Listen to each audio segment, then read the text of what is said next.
Hey everybody, and welcome to the bullshit party. And in this one, we're gonna be winning the new Podium vehicle. But the agenda for this video is gonna be a little bit different than usual. Reading the comment section lately, I've been getting a lot of comments asking me to make a very detailed video on how to spin the wheel properly. So in this one, I'm gonna show you what I do to prepare and how I win the vehicle basically every single time. And to answer what you're thinking, yes, this is applicable to all consoles and PC provided you have a joystick. And before we get started with that, just please remember that these videos take a lot of effort for me to do. On any given Thursday, I do 3 or 4 videos throughout the entire day. And these ones, the wheel videos, have to be the most stressful ones. So I just wanted to say it up front, if the video helped you out or if you like any of the other content, please consider subscribing to the channel. It helps me out and you'll also be notified every time when I upload. And to be fair, that's mostly Thursday, but that's not the point of this video. With the intro and cyber begging for subscribers out of the way, let's get into the single player. And no, I didn't fumble over my words, I do mean the single player. See, loading into the single player first and then going into GT Online using an invite-only session has 2 benefits. One, and this is important for some of you, the game loads significantly faster. And as I said in the intro, it doesn't matter what platform you're using or even PC, the game's just gonna load significantly faster this way for you. As a matter of fact, I made a video a couple of months ago showing the speed difference and I'm gonna link it here in case you wanna watch it after you watch this one. And secondly, and most importantly, you'll get a fresh wheel every single time you log into GT Online. And I'm gonna cover what a fresh wheel is in a bit, but it's very important for this. So conclusion, to save up time and to make sure you log into the game properly, make sure you start the game using the single player, then hover over to the online tab, play GT Online, and start invite only session. And as soon as GT Online loads, you're gonna load in here.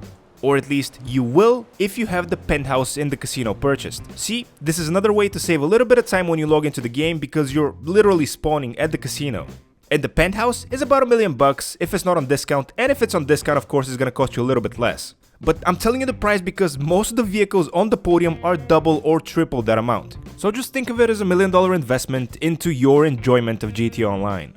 And I know there are other ways to spawn near the casino, but that's not the point of this video. This is what I do and this is what I recommend you do as well. Speaking of, another benefit of having the penthouse is that if you mess up anything while spinning the wheel, you can always force quit out of the game and then restart. And of course, since you have the penthouse, you'll be able to get back in action a lot quicker. And yes, I will be explaining in a little bit what force quitting is. But now I want to explain what we're gonna be doing with the joystick when we go up to the wheel. I understand some of you have never played GT Online or are fairly novice at it. And even though you're gonna see my joystick as we're winning the wheel, I just wanted to put a little bit more context on what we're gonna do.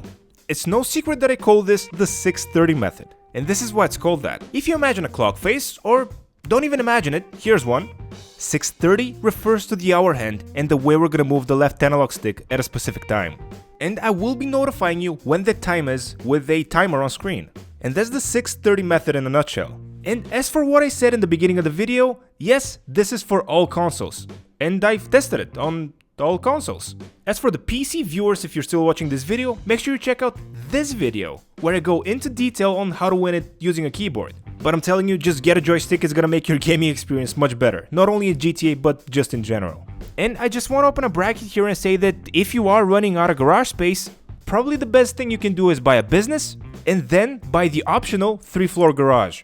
I understand it's a lot of money, but this comes with 60 car spaces. And if you've been watching my videos for a while, you are probably also running out of garage space. And keep in mind that the game limits you to only 3 garages at a time. And the casino penthouse garage and the office garage don't count towards that.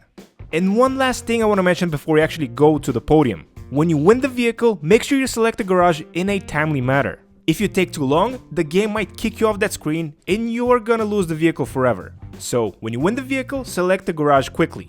Or even better, even before spinning the wheel, make sure you have an empty garage space that you want to place the vehicle in.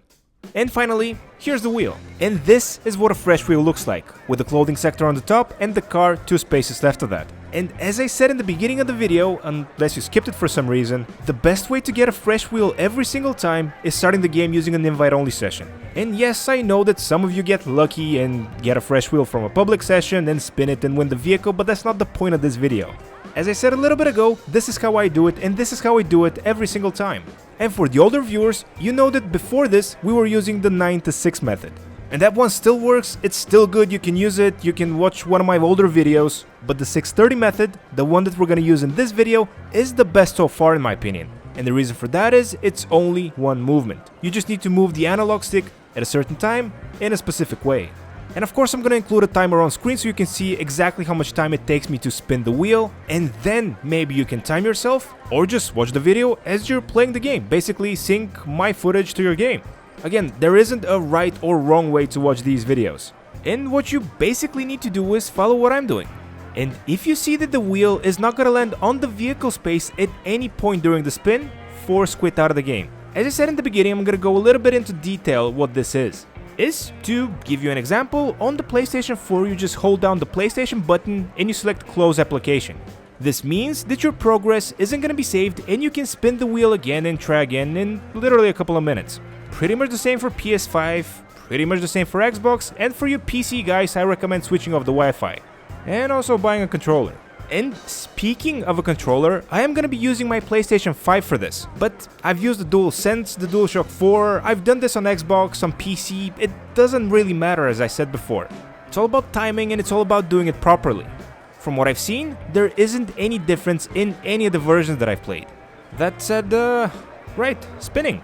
The first thing that's gonna happen is when you walk up to the wheel, you're gonna be promoted by a prompt asking you if you wanna spin it or not. As soon as you see that, click confirm, and to answer the question you're probably wondering, no, it doesn't matter how much time you spend on that screen. And as soon as you're done with that, you're gonna see a prompt appear on the top left hand side of the screen asking you to spin the wheel, and that's when the timer is gonna start.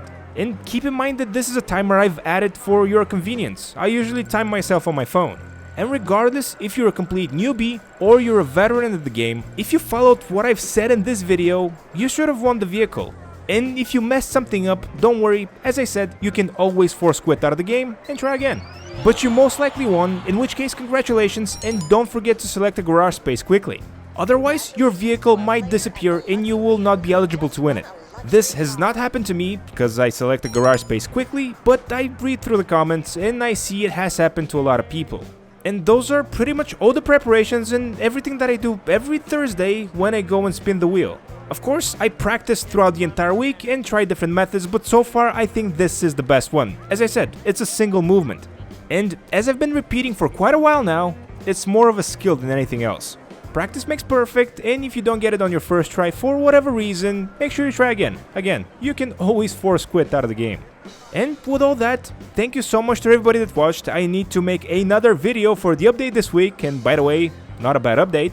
So if you found the video helpful, useful, or even entertaining, please don't forget to like, and if you're new to the channel, please subscribe. Let's try to reach 50,000 subscribers by the end of March.